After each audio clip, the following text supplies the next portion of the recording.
Hi friends, ಈ ವಿಡಿಯೋವನ್ನು ನೋಡುವ ಮುಂಚೆ ಈ ಚಾನಲ್ಗೆ ಸಬ್ಸ್ಕ್ರೈಬ್ ಮಾಡ್ಕೊಳ್ಳೋದನ್ನ ಮರಿಬೇಡಿ.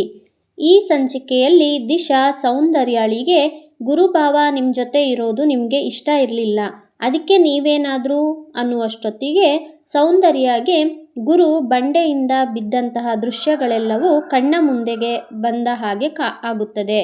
ನಂತರ ಸೌಂದರ್ಯ ಗಾಬರಿಯಿಂದ, ಅಂದರೆ ನೀನು ಹೇಳ್ತಿರೋ ಮಾತಿನ ಅರ್ಥ ಏನು, ನಾನೇ ಏನಾದರೂ ಗುರುಗೆ ಹೆಚ್ಚು ಕಮ್ಮಿ ಮಾಡ್ತಿದ್ದೀನಿ ಅಂತ ಹೇಳಿ ಸೌಂದರ್ಯ ಶಾಕ್ನಿಂದ ದಿಶಾಳಿಗೆ ಗದರಿಸ್ತಿದ್ದಾಳೆ.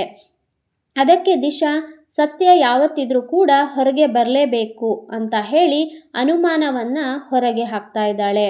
ಇತ್ತ ಜೀವನದಲ್ಲಿ ನೊಂದು ಬೆಂದಿರುವಂತಹ ಅರ್ಚನಾ ಈಗ ಕೆಲಸಕ್ಕಾಗಿ ಇಂಟರ್ವ್ಯೂಗೆ ಅಂತ ಹೇಳಿ ಒಂದು ಕಂಪನಿಗೆ ಬಂದಿದ್ದಾಳೆ.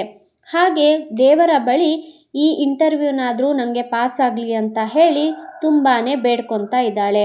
ಆಗ ಅಲ್ಲಿದ್ದಂತಹ ವರ್ಕರ್ ಒಬ್ಬರು ನಮ್ಮ ಬಾಸು ತುಂಬಾ ಸ್ಟ್ರಿಕ್ಟ್ ಇದ್ದಾರೆ ಅಂತ ಹೇಳಿ ಹೆದರಿಸ್ತಾ ಇದ್ದಾರೆ. ಆಗ ಸೈಡ್ನಲ್ಲಿಯೇ ಅವರ ಬಾಸ್ ಕೂಡ ಅವರ ಕ್ಯಾಬಿನ್ಗೆ ಹೋಗ್ತಾ ಇದ್ದಾರೆ. ಹಾಗೆ ಖುಷಿಯಲ್ಲಿ ಬಾಸ್ ಹತ್ರ ಇಂಟರ್ವ್ಯೂಗೆ ಅಂತ ಹೇಳಿ ಅರ್ಚನಾ ಹೋಗ್ತಾ ಇರ್ತಾಳೆ. ಆಗ ಬಾಸ್ ಅವರು ಫೋನಲ್ಲಿ ಮಾತಾಡ್ತಾ ಇರ್ತಾರೆ.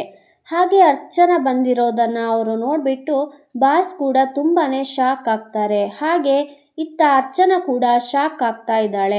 ಇವತ್ತಿನ ಸಂಚಿಕೆಯನ್ನು ನೋಡಿದರೆ ಅರ್ಚನಾಳಿಗೆ ಇಲ್ಲೊಂದು ಟ್ವಿಸ್ಟ್ ಕೂಡ ಎದುರಾಗುವಂತಹ ಅಥವಾ ಹೊಸ ಪಾತ್ರದ ಪ್ರವೇಶ ಕೂಡ ಆಗಲಿದೆ ಅಂತ ಹೇಳಿ ಅನಿಸ್ತಾ ಇದೆ.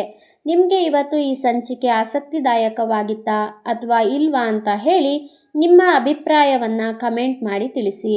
ಹಾಗೆ ಈ ಚಾನಲನ್ನು ಸಬ್ಸ್ಕ್ರೈಬ್ ಮಾಡ್ಕೊಳ್ಳೋದನ್ನ ಮರಿಬೇಡಿ. Thank you for watching.